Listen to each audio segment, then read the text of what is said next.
Hey everyone, we are back for round two. I'm Allred. I'm one of the co-founders here at Lavender, sales email assistant that is helping thousands of sellers write better emails faster. I am joined today by Nate Nasralla, one of the founders, or the founder at Fluent, and a mid-funnel deal management absolute master. And so we are graced today to talk to him again, just after last Thursday, to talk to him again about more mid funnel goodness. Last time we talked a lot about. Um, last time we talked a lot about. Looks like I've muted you, Nate. Hold on one sec. Let me figure this out. Okay, you should be good. It says you're unmuted. What is going on? Okay, some technical difficulties. Okay. All right, some technical difficulties. While we figure this out, I'll give you a quick recap on last time. So last time we had Nate on, we came to chat about some pre-discovery call, some sort of like initial conversation that happens right after the cold email. And like as we get into that first meeting, we start to uncover some of the challenges that they're having and then how you follow up from that. And so we're sort of picking up where we left off this round. If you're curious to check out the last stream, definitely head to our YouTube page where it's sitting there ready to go watch. It's a hour of just like awesome value that Nate unleashed onto the world. We had a Google Doc open. We're planning on doing the same thing today. Nate, Thanks for having me back. I think it worked. It's kind of like when something doesn't work, you just unplug it, plug it back in, and hey, if you can hear me, we're live, baby. We're live. I love it. All right, I can hear you. All right. That's perfect. That's perfect description. Sometimes you just have to unplug it and plug it right back in. Exactly. Well, hey, hopefully this series is going to be like fine wine. It gets even better with age. So as we go deeper and deeper, I'm excited. So thanks for having me back. Yeah, it's a pleasure. I mean, I was thrilled we could run it back so quickly too. I got a ton of awesome feedback from folks that attended the first session, and I'm kind of excited to dig back in because I mean, I think a lot about cold email and what happens up front.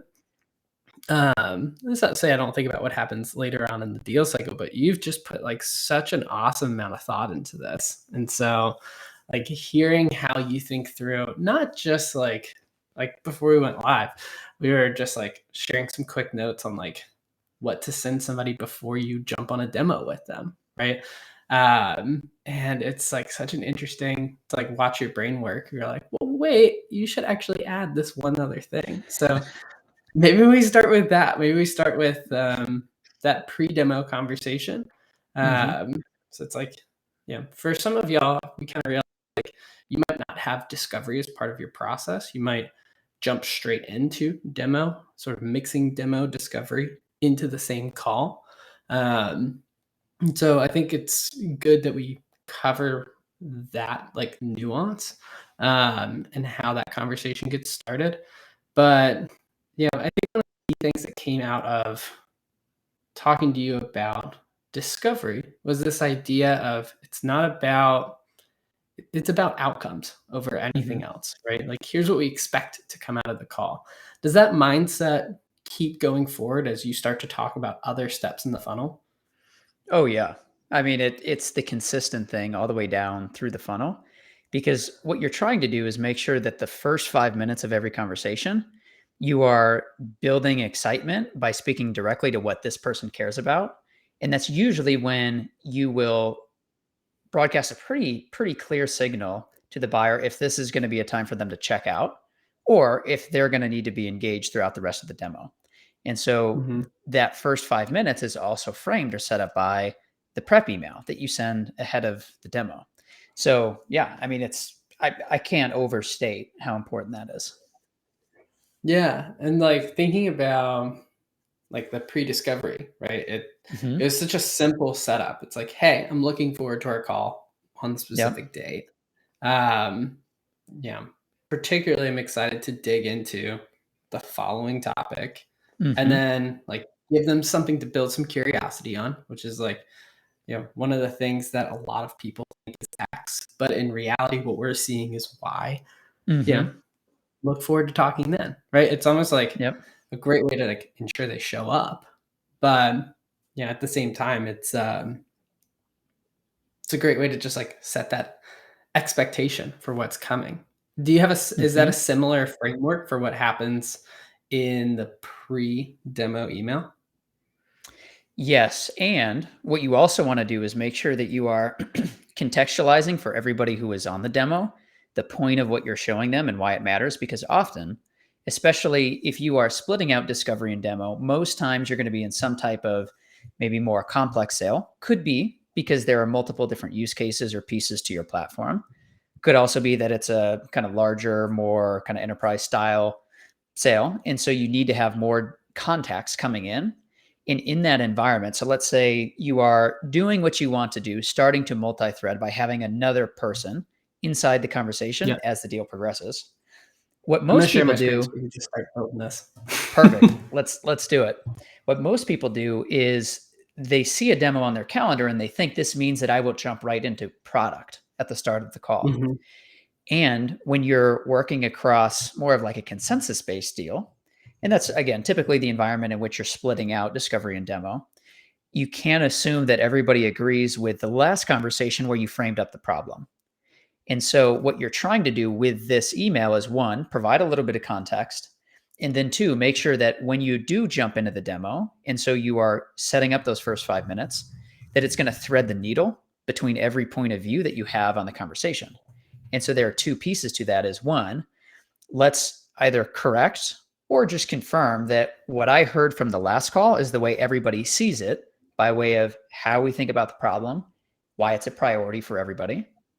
And then two, in light of like we got to a little bit in last time, we talked a little bit about having some type of hypothesis going into the discovery call that you're working to either further validate or refine around how you could help them.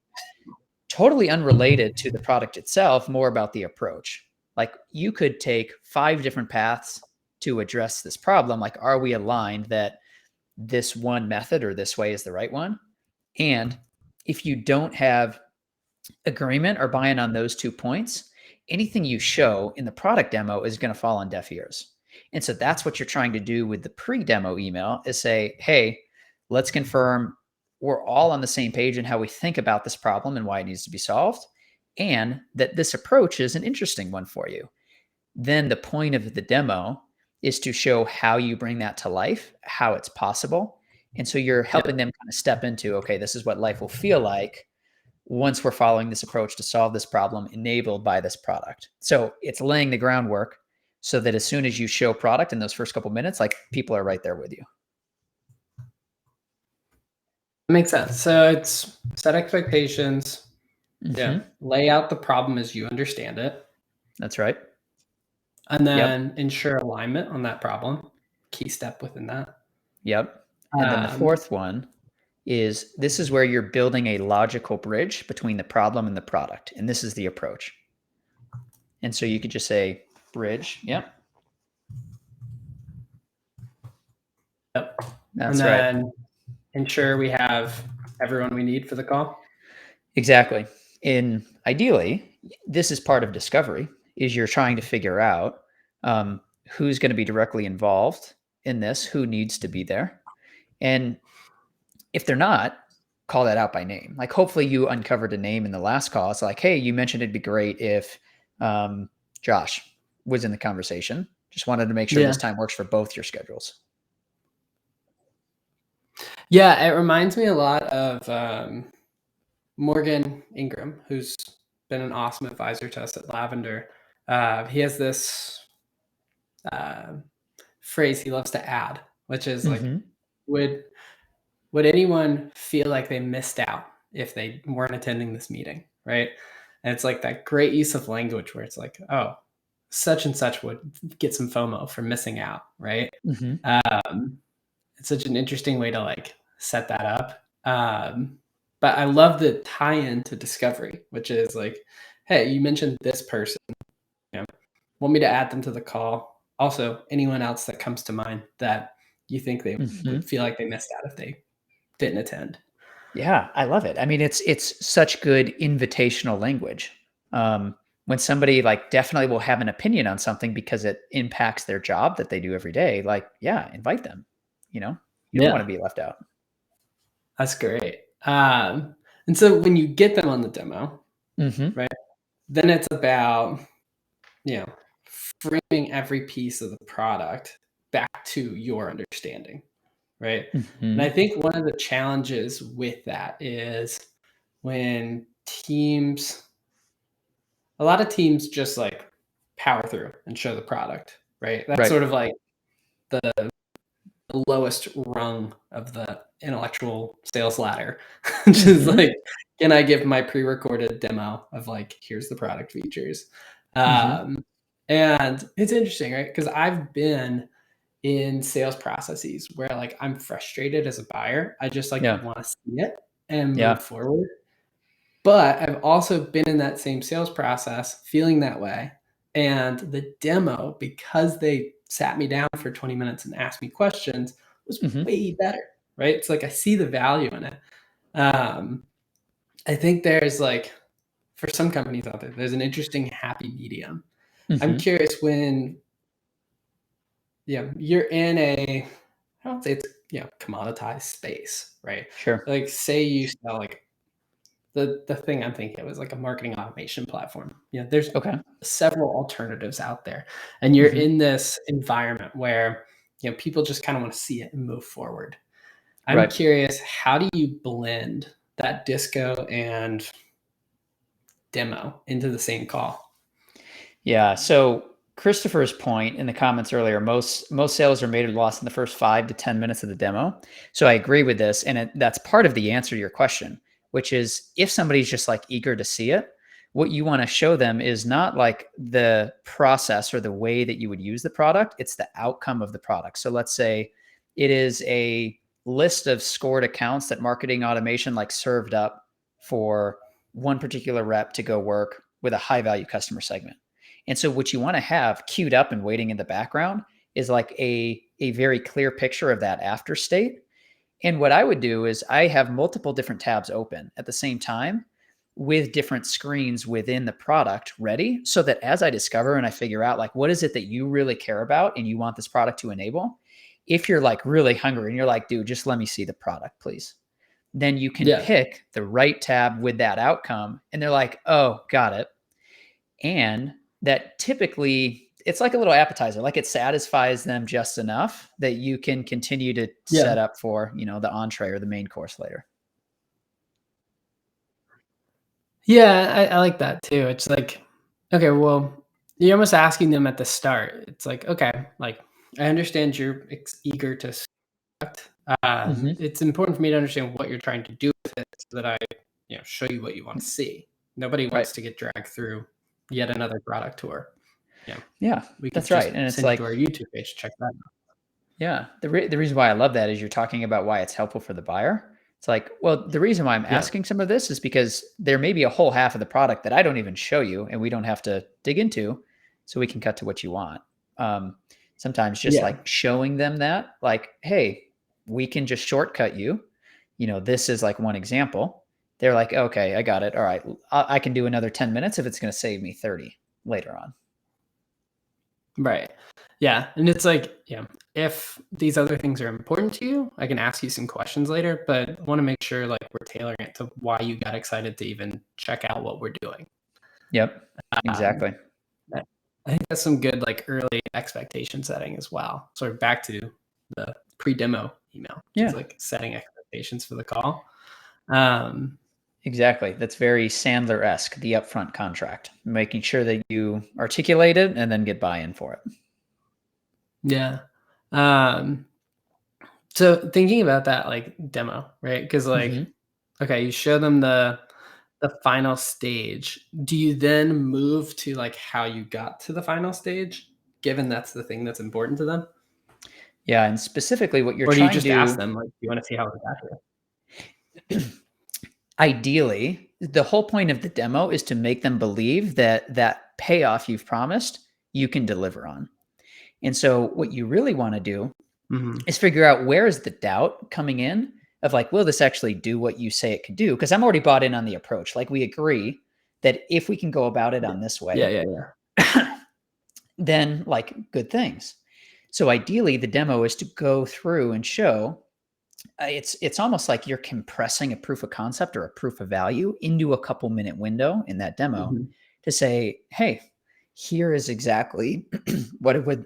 I was eating a Cliff Bar right before this. It's all good. I'll jump in because I think there's some interesting context to this, right? Which is like the person has already agreed to the conversation. And so, yeah, you don't necessarily have to like sell them on the whole vision and the whole approach and the whole product. It's more about satisfying that doubt, as you mentioned. That's a great way to put it, which is, you know, there's Mm-hmm. clearly a reason that they're interested in having a conversation. There's Mm-hmm. something they're trying to accomplish, and they want to know, can you do that? That's right. Yeah, unless they're just like interested in checking out new tech. There's nothing worse than getting on the phone with a VP of sales, and they're like, "Oh, I just want to make sure that this is, in my folder of interesting technologies that I can Mm-hmm. like bring up at a later point in time." I'm like, "So you just like I get to my YouTube page, like you didn't need to, Mm-hmm. um, yeah, do that." But I'm That's happy to like answer questions, of course, now that we're here. so that's right. And I want to jump into call. Well, two things. One, Eric, thanks for the empathy with the Cliff Bar there. Glad you're with me. And two, Will, what you just did was the Yeah, most it's like the best thing ever for a buyer when you just restated exactly what I was sharing in a way that made me want to jump in and be like, that's right. I agree. And the more that you can have those moments happening in mhm. the demo, man, that creates the connection and the belief that like, okay, we're on the same page here. And that's a really helpful feeling for the buyer throughout the demo. Yeah, and then once you've, like, satisfied that, like, we can check that box for you, then you can get into the, "But wait, there's more," infomercial type language, right? Mhm. Um, if it's relevant. I think one of the key things we do is, like, we think those things are gonna be relevant and get them excited, but we, like, forget to ask, like, more discovery type questions, Mhm. which is, like, I think about, like, oh, someone got excited because they wanted to see our coaching dashboard, and yeah, I think like, oh, let me show them all the personalization tools that we bring to the table. And they might not care. Right? I mean, they should, but like they might not. In which case, like me being like, do you want to go? Yeah, let me show you this because I think it's really cool. Isn't necessarily me thinking about the buyer first. It's me being like, check out my cool stuff. Instead of like pausing, asking a question, you say, is your team personalizing emails? It's Mhm. like there's some other things about the product that you should probably check out. Yeah, that's right. And I would frame that up as a good demo is showing the least amount of features possible to create the strongest belief in your ability to deliver. So if you only need to spend 5 minutes in the product, amazing. That is a better demo than needing 15 minutes because the more you show, it essentially equates to more skepticism about your ability to deliver and more proof points that are needed. So if you can deliver a demo that gets them totally bought in 5 minutes, that is a more effective demo than a 15 or a 30 or a 45-minute demo. Yeah, that's a good point. Um, Interesting question with that though. Like if you know what they're trying to accomplish, like couldn't you just use an asynchronous video and be like, wanted to show you this ahead of time and send it over? Yeah, and oftentimes I will. Like for example, I just finished up a demo of our product with a seller from Intercom, and we didn't actually look at the product. We just had a conversation because he watched a couple key points in a video that I shared ahead of time, and it made for a great conversation. And the more you can do that, Yuri's point is like if you can spend 80% of the time on 20% of the product that gets the deal done, that's great. And Mhm. so to the extent that you can prep and set up certain pieces, you're just going to shortcut and focus in on the things that actually matter for them in the conversation. Yeah. And by the way, I'm seeing couple questions in the chat about recordings. Just go to youtube.lavender.ai and you'll go to our YouTube channel. And then 2, after Nate and I finish this series, we're going to put together a full Google Doc that you all can get access to with sort of like the master class of it all. So be patient. Okay. So, we're talking pre-demo. We've moved into demo. So you focus on those key points. You hold your tongue and you don't talk about how cool your stuff is. And you spend 80% of the time talking about 20% of your product. And you ask some key questions at the end to make sure that you don't need to talk about the other 80% of the product.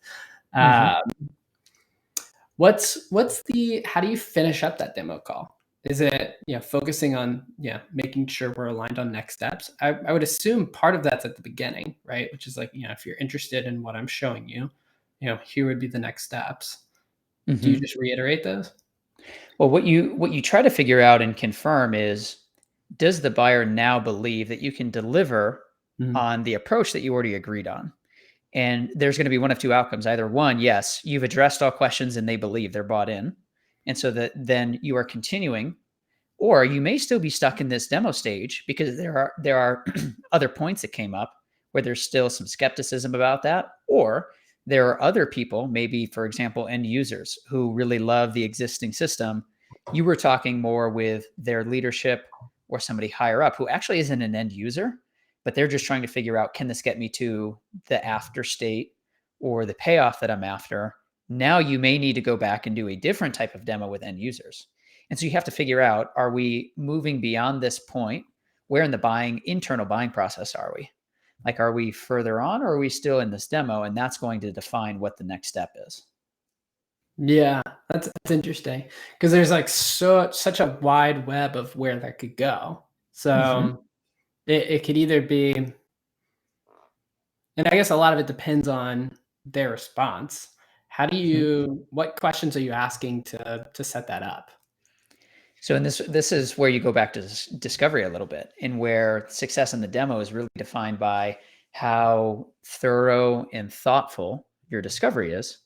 And so what you want to try to do is understand and map out the steps of that particular account's internal buying process, so that you are overlaying your sales activities with that buying journey to continue to help them make, one step at a time. And so for some people, maybe there is no thing that you're replacing. End users, it's more a training after the purchase, not evaluating and helping to figure out, like, do we want to even go through this rip and replace process? So it's going to be two totally different steps for 2 different accounts based on that internal buying flow. Yeah, and it's interesting too. I think as an earlier stage company, some of the times we don't necessarily know what the best next step is, because we haven't necessarily tested enough next steps to be like, that's a bad next step, right? Like, one of the things that we figured out is, while it's helpful to get a small cohort on the sales team to like trial the product pre larger rollout of the trial, it's kind of a waste of time when you think about end results. And so, like, it's actually a better use of time to add an additional meeting during trial to get management excited about the results we're seeing, to drive top down like buy-in. And so, like, some of this is like, you have to do trial by error when you're earlier on, because you're like, yeah, why don't we, do you think this would be helpful for driving adoption, to get the team like bought in and to use this? And that's like based off of something you're hearing earlier on in the conversation, which is like, quote, important to them. And like, reversing that, you see it like later on, you're like, yeah, if that's important to you, like, now that we've learned, like, here's the next step that we should do based on what we've seen, which is like, our product is based on law of large numbers. And thusly, like, you're going to just get the best feel of it based off of getting more people on the product. And so, like, that's how we should move forward. Then you're like talking through that. So it's interesting. Like, some of this is like trial and error, and like, you have to be comfortable with that. But in like later stage sales orgs, I imagine it's a bit more ironed out. And so some of that's kind of on, I guess, like enablement, training, etc., to say like, hey, when this is the case, like this is the best like avenue for an outcome. Yeah, well, to be honest, it doesn't always change later stage. And it's a little bit of kind of testing and feeling it out on an account basis. Though you may have a more established sales process, sets of resources, people to support different types of sales activities, you're still trying to figure it out with this specific buyer. So, for Mm-hmm. example, you may have an ironed out proof of value or proof of concept process. But if the buyer doesn't need that, or it may actually create more layers that slows them down, then don't do that. But on the flip side, somebody else may be hung up on one particular point. Maybe there's one person within that buying committee that's a total skeptic. If you can map out a very small and contained POC that is focused on proving that one point for that one person, maybe it's only 3 weeks, not the typical 3-month POC Yeah. process. Great, do that for that account. So you retain that like test and learn mindset from the early days. You just have more of a built out set of options or paths that you can go down based on that buyer. Yeah. And which I guess a lot of it depends on the scenario, but Mm-hmm. it also requires you as a seller to know your own stuff, like Mm-hmm. the information around your product and historically what has worked and what hasn't worked in order to adapt to find the best outcome, right? Mm-hmm. Just like, oh, when, and a lot of that's just like good documentation within the org. Um, yeah, here's like why we don't do 3-week, POCs, right? And you're like, Mm-hmm. oh, well, while I think that might be best for you, like here's historically what we've seen. And then like you can Right. try to adapt to be like, typically we don't do this and here's why. And then set up like sort of like the upfront agreement for what we're going to do different so that it's not the same thing. Yeah, that's right. I mean, you'll have run so many more sales cycles than a buyer will have run like an evaluation or purchasing process. And so Mhm. I mean, that is an incredible chance for you as the seller to add some value by guiding and making suggestions from past experiences. Yeah, that gets into this like whole idea of like the buyer, um, the buyer doesn't know how to buy, right? They like we're not like trained as like we're not like procurement experts. Hmm. So like that's like it's an interesting topic in and of itself. I always joke with sales teams when I'm doing like one of my trainings with them, which is you have pipeline reviews every week, Hmm. right? And this more gets to like they don't have context when you're following up with them and stuff. But you're thinking about your buyer a lot. Hmm. I don't think about you at all. It sort of goes Hmm. for like late stage as well, which is like you're thinking about like how you can move them to close, but they're probably not thinking about it at the same level and all the same intricate layers that you are, right? Like they don't have a weekly pipeline review of like vendor management where they're like, Right. here are the people who are trying to sell to me right now. Let's go through It them. That is exactly right. What a buyer wants to do is spend the least amount of time away from their day job so Hmm. that they can get back to doing their job with some type of solution in place that helps them do it more effectively. So the more you can straight line, and sometimes that can actually mean, by the way, like slowing them down a little, helping Hmm. them realize, like, okay, there's all of this consensus building that needs to happen across everybody else because you may love this, you may be further down the funnel yourself, but the rest of the team isn't. And so Yeah. that's part of what you may be helping them do so that, again, yeah, to your point, they can get back to doing their day job, which isn't Yeah. buying products. Yeah. And that's interesting, right? It's just like pausing and asking the question, like, hey, if you do want to move forward with this, who else is going to need to sign off on it? Hmm. It's like it's such an awkward question to ask, but it's actually so helpful for both parties in order for you to make their lives a lot easier. Yeah. And one way that you can phrase this to help them kind of think about the just commitment that's required to go through the buying journey internally is you're setting a tripwire by saying, hey, I imagine, you're selling marketing software. CMO's name is Jane. Hey, I imagine Jane will need to share her input on this as well. What do you think is a reasonable amount of time for us to spend engaging with Jane. Oh. Hold on. Got your back. Oh no, now you're muted.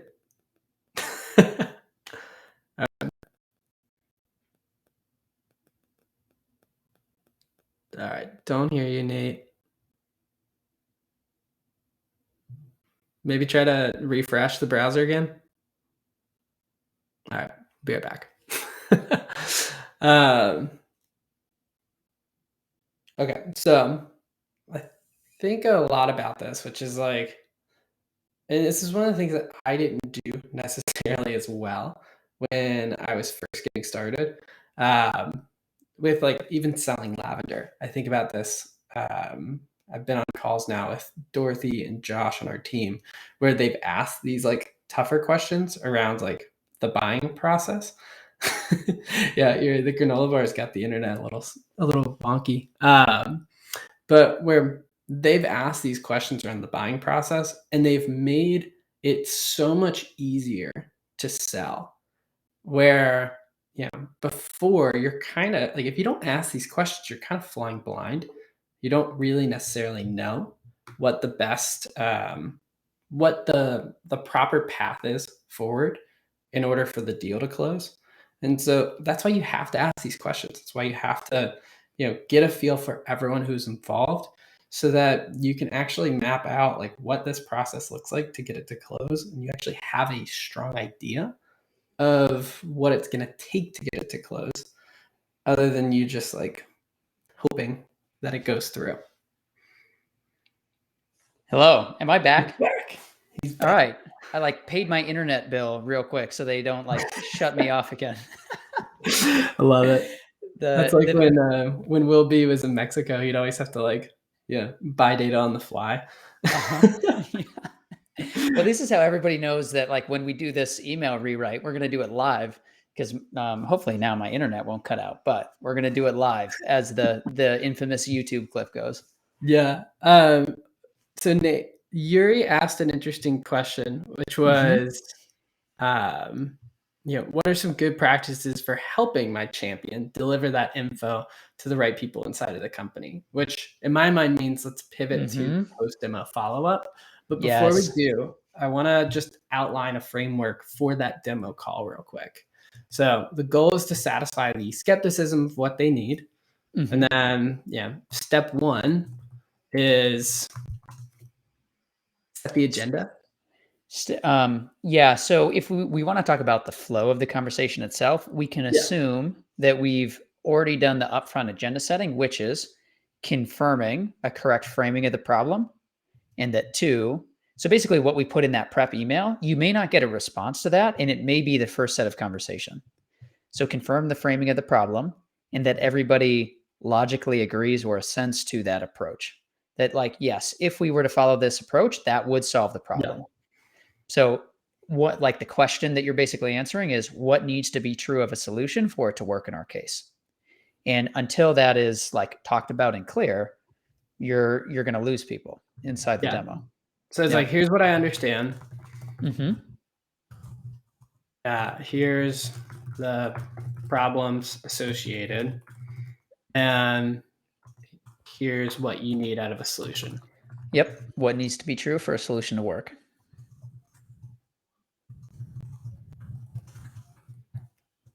Okay. Yep.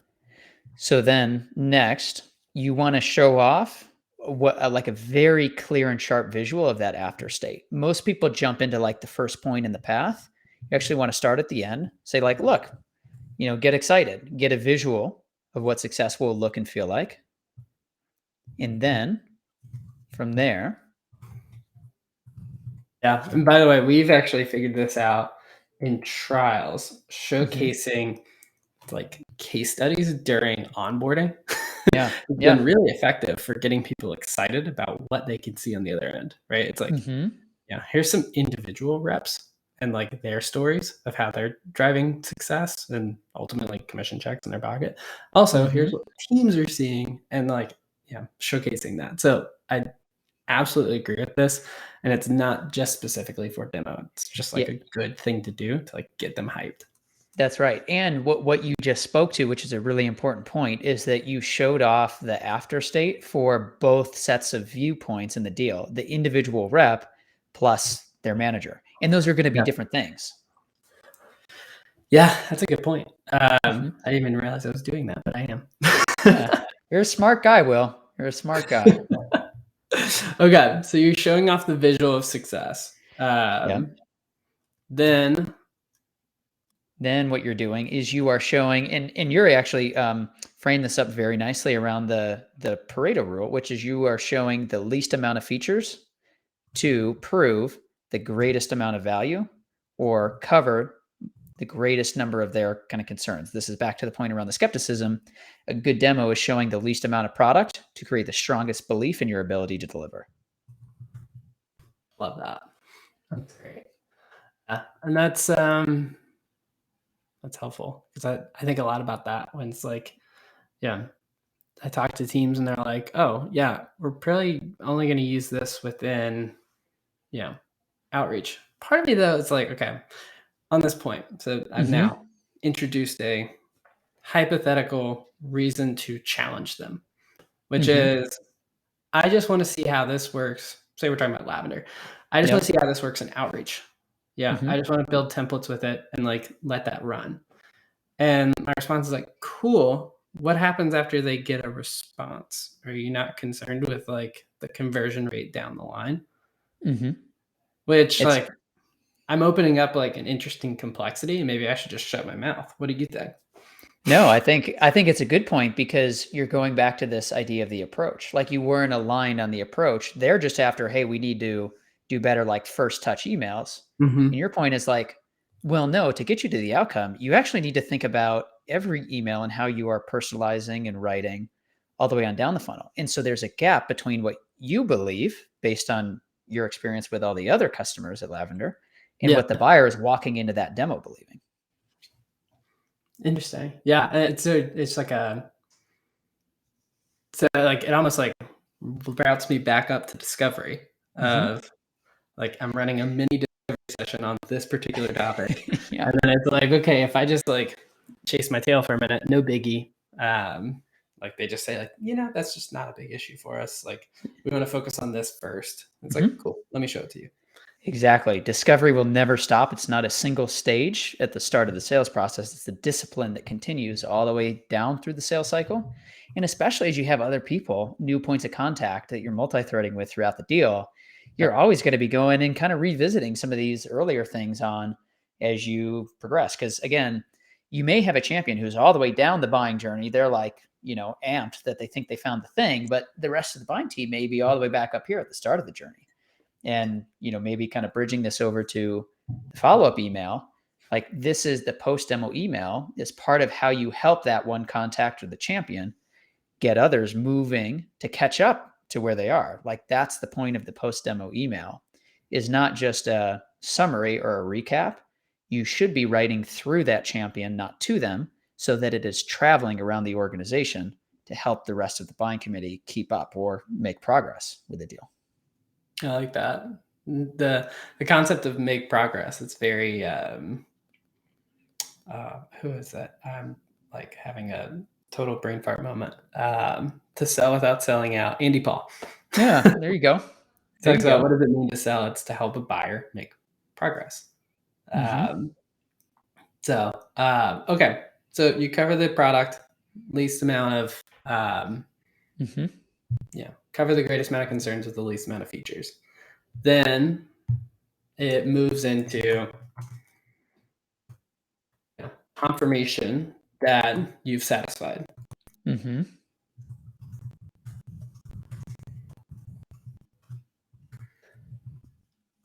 And then sort of notice this can go several different ways.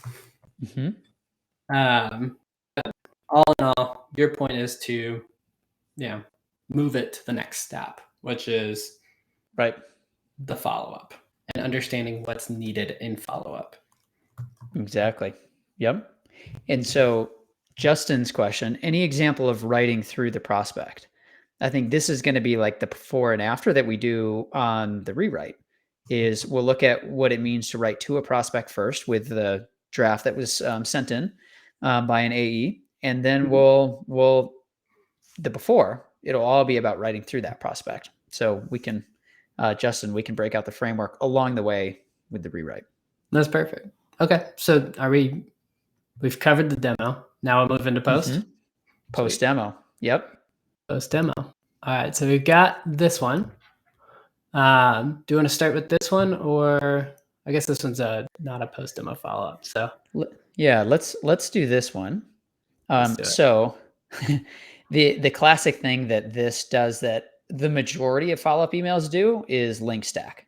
You bundle a bunch of things, and it's actually very interesting. The theme when I was doing a lot of product research, talking with buyers specifically about how they sell internally, they talked about this idea of the treasure hunt. It's my job to sift through all of the information that you send, excerpt the couple of things that are relevant or meaningful for my team, put that into something that they'll understand, and then send it. So, in other words, when you are writing an email to the buyer, which is what this is doing, just loading up information here, you are forcing them to translate and write their own email that can actually travel around the rest of their organization. So that's why you don't want a link stack. Yeah, exactly. Exactly. And if you could ideally do this by this time to keep my deal on track, that would be nice. That's essentially what a buyer sees. That's funny. I love that. I love that buyer's perspective always comes in. It's and it's so funny how we think we're satisfying it, right? We think we gave them everything they needed. Like, job well done. Wonder why they haven't responded to me. Right. There's a good principle that I was having a conversation with Leslie at Inside Sales Team Builder, and she had a great catchphrase for this, which is focus on the emotion, not the email. And so the whole point of this is you need to use more visual language and create some dramatic tension between what's going on now and what could be, in order to, one, make it resonate, but two, make it forwardable, like where people are excited to share this for you with others around the organization. So that is one of the key things that will change in the after or the new version that we write here. Yeah. Okay. So in looking at this, right? Hey guys, thanks again for taking the time to chat. I feel like that's I could probably copy and paste that out of just about any post demo follow-up email. Right. And by the way, you already know what I'm thinking on the subject line, which is thanks for your time. It doesn't include the company name. It's not easy to visually sort out of the inbox. These things get lost. I'm such a proponent of putting the company name first and foremost in that post demo follow-up, so that I can visually be like, oh, cool. I'm talking to this company that's obviously from this company. Maybe that's. And this is where maybe I'll disagree just slightly, because it's dependent. And you talk about this idea of internal camouflage a lot, and I don't think that goes away mid-funnel.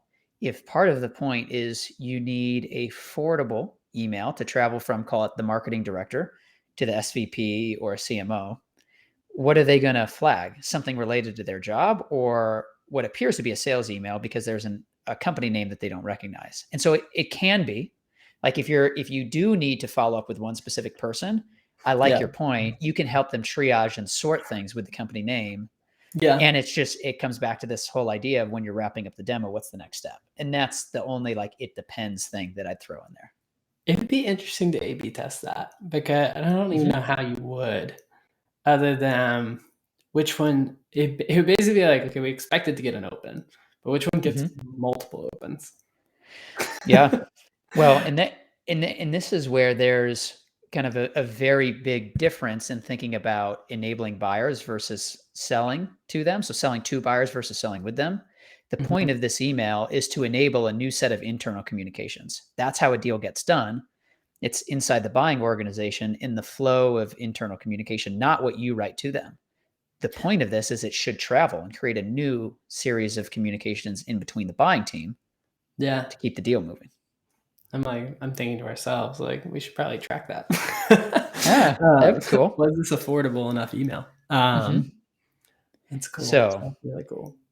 all right, here we're notorious for doing like half-hour rewrites at this point. So, Yeah. what what do you think about? I'll kind of I'll bullet out a framework, and then we can Mhm. insert the language to look at the specific before and after. Cool. Do you So, have the Google Doc up, or do you need me to do it?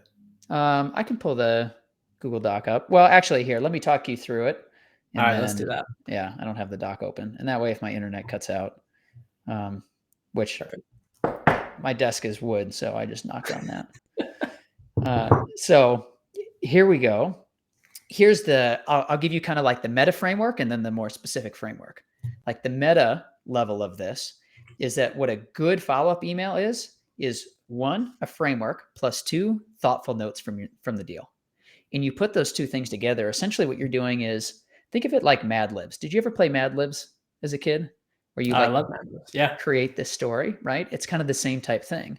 You Mhm. have a framework and you're inserting your language into it. Now, in this case, you're inserting the buyer's language from deal notes that you were developing all throughout discovery and the demo. What were they saying about their problem, how they think about the approach, so on.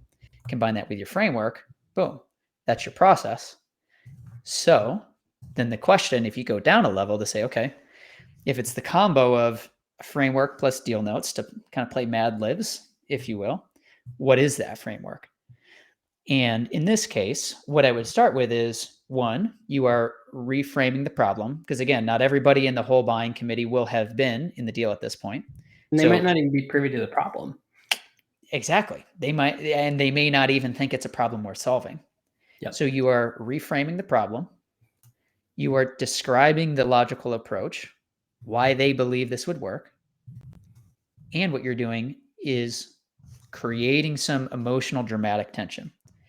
If we do this, good things happen. If we don't do this, horribly bad things happen. Then you are aligning your ability to deliver on that. Sorry, I'm going a little fast, so I'll cool it. Oh, you're good. You're good. Actually, I write enough emails. I should be able to type faster. And then, okay, if we do this, good. If we don't, bad. And then, Yep. last but certainly not least, how we, okay, product or service, Yep. Deliver. And then you're ending with some type of variable call to action based on how this email needs to travel internally. And this, I'm glad we went through kind of the different ways that a demo may end because this can vary. So, right.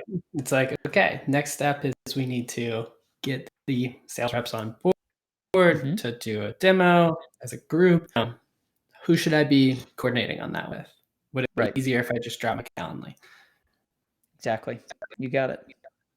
That's perfect. Yeah. That's perfect. Okay. So let's create the Mad Libs. Is that like? That's right. Now we kind of create the Mad Libs. And what you'll notice about like this first template, if you go here, this doesn't pass the weird test that we talked about last time. It would not feel weird for a different account to get this account's follow-up email because there's nothing like we didn't follow the Mad Libs thing here, right? There's not their way of talking and framing up the problem that you pulled out during discovery or during the demo. So at this point, you got to go back to your deal notes and say, what was it about what's happening in this account that we need to break out? So I'm going to kind of like ad lib a little bit and just show what it means to go a little deeper and create some of that emotional like tension or drama based on questions that you would have asked during discovery. Sure. So let's say, first it's, you can use kind of a nice soft opener like, hey, all appreciated the transparent conversation earlier. That's your first line, something like that. And this is where you want to go into the problem that is not some type of like functional product oriented problem. You need to go layers deeper into like that, like really meaty intrinsic issue. It's like, hey, instead of reducing sales headcount right now, you're trying to feed your team higher quality leads. And so you're already setting up this dynamic of like, oh my gosh, you went pretty deep with this like VP of sales, and he's like nervous about, hey, half the team is underperforming. Like, what are we going to do here? Yep. I like the conditional status too. It's like, instead of this, then this. Of like, yeah, you've almost gotten a sense of like, okay, well, if that doesn't happen, then what are you going to do? Right. Exactly. That's what, a leader is trying to do, is like manage all of the variable conditional outcomes, putting some things in place to mitigate it. So what we're doing here is resurfacing the problem in a very like meaningful way. And this is where we can start to bring in that logical approach. Is like, your thought is more product education will translate to faster sales cycles to help reps meet quota, or something like that. More product education equals faster sales cycle equals reps on plan. And again, there are a lot of different ways. While you write, I'll just kind of speak to this. There are a lot of different ways that you could educate a leads about a product before they're talking to sales, right? So it's not dependent on your product necessarily. And so then what you want to do is, before you bring product in, you just want to amp up or dial up the tension. Like a lot of copywriting frameworks will use the word agitate. Like, you got to agitate the pain here. And so this is where you can do that. If we do this, good. If we don't, bad. So if we're successful, this looks like, and again, I'm just going to kind of like throw out some numbers here, because this would be based on the discovery of the conversations you were having. Yeah. Your sales cycle goes from 60 days to 35 days or to 30 days. And you'll have to kind of, make some assumptions. But what you're doing is you're saying, okay, VP of sales, this is the metric that informs whether or not your reps are going to be able to perform on plan. You could, you might also say like conversion rates go from, on the, website 5 to 15%, or whatever type metric it is, but we can just leave it at this one for now. This is your KPI. Just like, this is the thing that they've indicated is crucial for measurement. Yep, exactly. And sometimes what I'd love to do here is bring in some type of anecdote that was meaningful in the conversation. So for example, I was talking with a sales rep earlier who was describing that with a bigger commission check, he would go buy one of those like battery powered Jeeps for his toddler to drive around. Yeah. And so like, success for him is like, I want to see my son driving this little power Jeep that I used to drive as a kid. And I want to do that for him. It's like, hey, would be super cool to get pictures from your reps showing off this, power wagon for their toddler, something like that. And again, that would be super weird if you didn't talk about that with another account. They saw that in your email. I definitely could not send this sentence to anyone else. Exactly. Yeah. Now you got the alternative. Like, this could end in tragedy, not, comedy and good things. It's like, and this is where sometimes bringing in the timeline or the compelling event is good. Like, if we're not able to do this before Q4, there's going to be some tough decisions at the end of the year.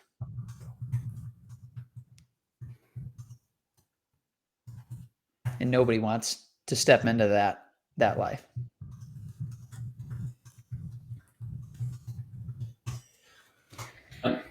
Here's product. You ready? So now we go to, and this is where, instead of a stack of case studies or things, pick out one that is totally equivalent to, or to the extent that you can frame it to relate to that buyer. And so you might say, like, you guys sell a really complex data warehouse. Like, here's an example of somebody with a complex, very scientific product that built a product tour on their site. So dial them in on one thing and don't dilute it with a bunch of other resources. Acme, exactly.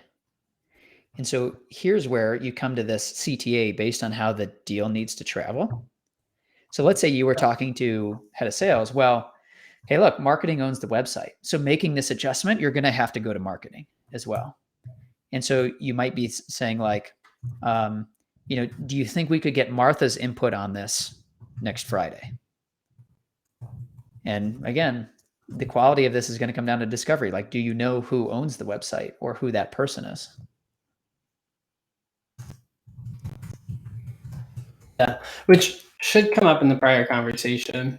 If it doesn't, then you could either run an educated guess, which requires you to do a little homework.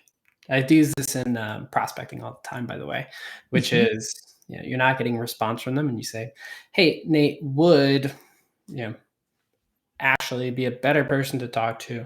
Saw this in their background, and thought we want to loop them in, or noticed from a job description this is probably something that's on their plate." Right? Exactly. And so you can do some of that research to figure it out. It requires a little bit extra work, and so we know most reps aren't actually going to end up doing that. So you're much better off just implementing this into your process when you're having a conversation to make your lives easier. Yep, that's right. You will never outgrow the fundamentals. Everything that you learn and do at the top of the funnel, you can roll into mid-funnel, bottom of funnel. All right. You mentioned making site changes. Think we could get Blank's input on that next Friday. Perfect. Sign off. So I'll color code this for everybody, which is green. So we reframe problem. Yep. Right here with, instead of reducing headcount, you're trying to increase leads. Then you're describing the logical approach. We'll put that in yellow. Then you better believe tension is going in red. There you go. So this would be the tension. The before, after. Like if this works out, sales cycles drop, that means great thing for your rep. But if not, you're going to have some tough decisions. Not good. Yeah. And then we've got what we do to create that good. I'm biased, so I'll put that in purple. There you go. I like it. And then CTA, next steps, we'll put that in, because I'm running out of colors here, blue. I like it. There you go. Easy peasy. Now, that's how the framework comes to life. Bring it back to, here's the goal, and all the way back to Justin, your question, you're no longer writing to this person, you're writing through them to have the email travel out to Martha or whoever that next contact is that you need to deal. Well, and to your point on link stacking, right? We went from 6 links all the way down to 1. Right. And like, maybe you do like a PS and be like, by the way, would it be helpful if I sent over more examples? But your job is to narrow down the number of examples they really need to see. And so maybe there's 2 examples that you'd want to show, and you just explain why. So it'd be like, check out how Acme did on their site. Also, one of the things that I think would be really cool if we built one of these for you would be showcasing this. Here's how that company did it, and here's the outcome they saw. An easy, just like way to, if you wanted to add multiple examples, that would just be why you'd explain why. There you go. The PS is a very strategic thing that you can use to break up this like just wall of text. And often people will read that first even. So make sure that it's not just like a throwaway thing of like, I couldn't figure out what to do with this content. Use it strategically. Yeah, that's a good point. It could also be like an interesting way to like drive connection outside of the conversation, right? Which is like, hey, another like unrelated thing that you talked about was X. Here's a really cool resource that you should go check out for this. Or maybe it's like talking about like SaaStr. Be like, hey, by the way, we're headed to SaaStr. Are you going, Nate? Right? Like that. I am, by the way. Are you going? Yeah, I'll see you there. Heck yeah. That's awesome. That was my strategic way of asking you. But yeah, the point is like, you can sort of like frame that up really well within that PS to create like additional connection. You nailed it. That's right on. This is cool. Now I got a nice little rainbow of email here. All right, I'm looking at the time. It's 1, and of course we didn't get to the next email. So I guess we are destined for part 3. I'm kind of like that annoying house guest that like never leaves at the end of the night, and they just like stick around for another round. But Yeah, hey, but you're that house guest that showed up with like 7 bottles of wine and like a party, and it's like a great time. So you're more than welcome to stay. all right. Well, And you I think, invited the cleaners for the next day. wow. Well, that was very thoughtful of me. Well, hey, part 3 I think is going to be fun because now the question is like, you wrote this email, still need to make progress, deal hasn't been moving. What do you do? Like, what's the next thing Exactly. that you send?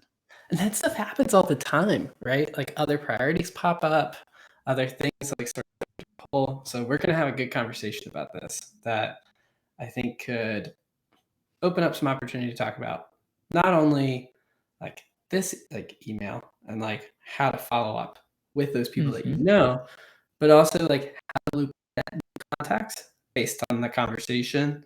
Um, how to re-engage quarters later. I've got several thoughts on how I approach this, so I think it'll be a really fun conversation. So I guess everyone will have to wait for round 3 of this awesome continuous series, and then I'm sure there'll be a part 4, and eventually we'll come out with a master Google Doc that people will be talking about for centuries because this is awesome stuff. Nate, thanks you again. Thanks for having me, Will. Super Yeah. fun. Excited for part 3 too. Yeah, absolutely. We'll connect offline to schedule that. But if you haven't already, be sure to be following Nate on LinkedIn. He is posting some of the best content when it comes to managing deals and doing it really thoughtfully and effectively. So until next time, appreciate everybody.